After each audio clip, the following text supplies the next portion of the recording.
Welcome to the show. You don't know how glad I am that you're here.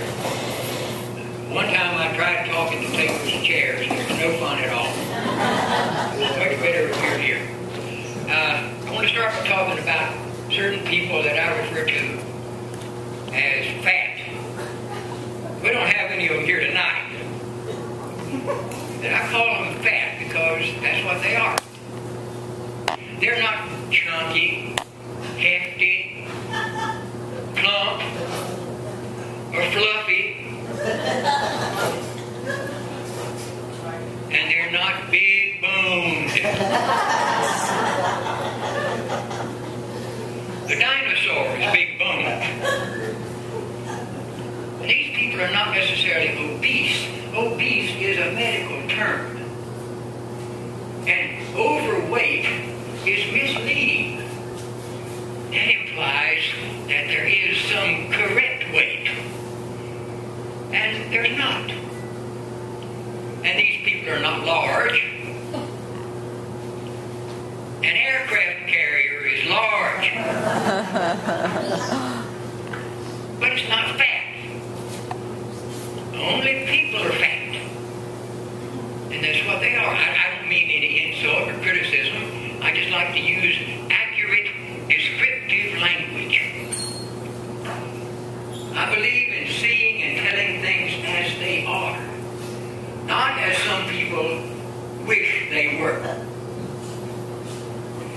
And I don't believe that certain people deserve special names just because they belong to a certain group. Like midgets and dwarfs.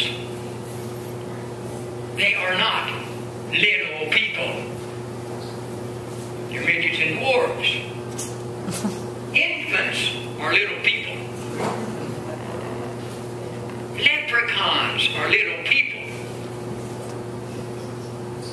Midgets and dwarfs are midgets and dwarfs. And you're not going to make them any taller by calling them something that they're not. Now, I'm not being mean. I wish their lives were different. I really wish they didn't have to go around staring at other people's crotches.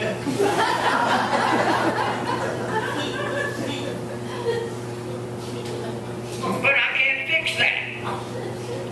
And I'm not going to make it worse by calling them something that they're not. Now, the politically correct people probably would like me to call these midgets and dwarves, I guess, vertically challenged. They're not vertically challenged. A skydiver is vertically challenged.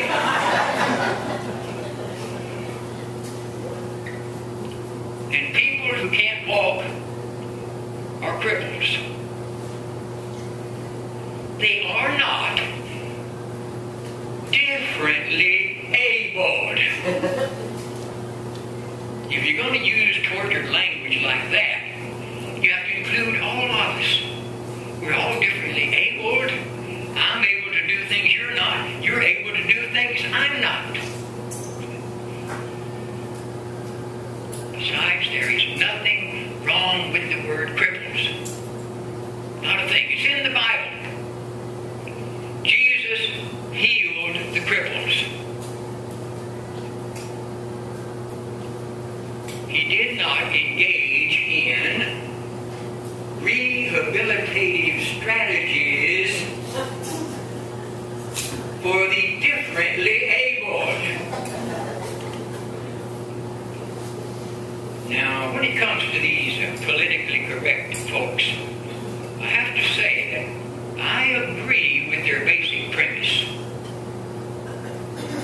Northern Europeans and their descendants are morally unattractive people who are responsible for most of the suffering in the world. So that basic premise is a good one. But like many things in American life, it has been distorted beyond all usefulness. Now, clearly, there are some victims in America. But I don't think these failed campus revolutionaries know what to do about them. When they're not busy curtailing freedom of speech, they're busy inventing absurd hyphenated names designed to make people feel better. And you've got to keep in mind, this is the elite I'm talking about. The top 2% who strictly regulate the amount which they allow to trickle down. This is the elite in their customary paternalistic role of helping poor, inept minorities. Big Daddy White Boss always knows best. So how do I handle some of these sensitive language issues? Huh? I thought you'd never ask. Well, I call black people, because that's what most black people prefer.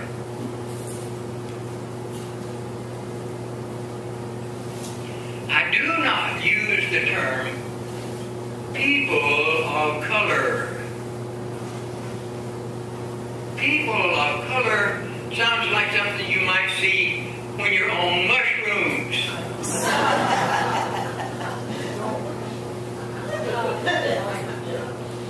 And besides, the term is dishonest. It means exactly the same thing as colored people. So if you're unwilling to say colored people, you shouldn't say people of color.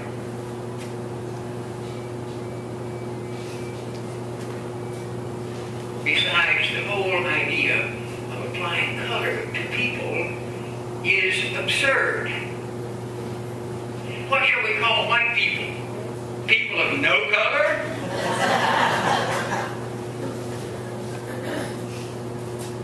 Besides, white people are not really white.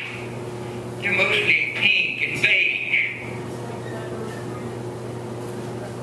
And black people are rarely black.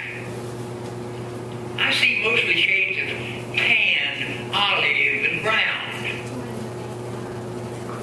And besides, the lightest dark people are lighter than the darkest white people.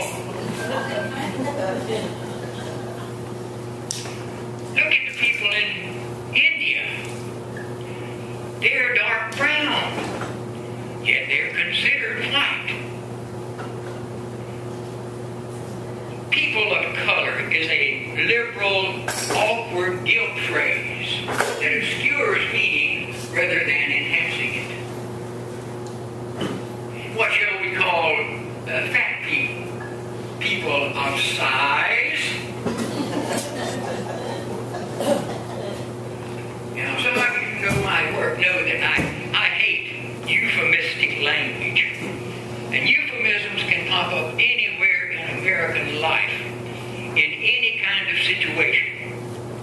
And they exist for a variety of reasons. One of the main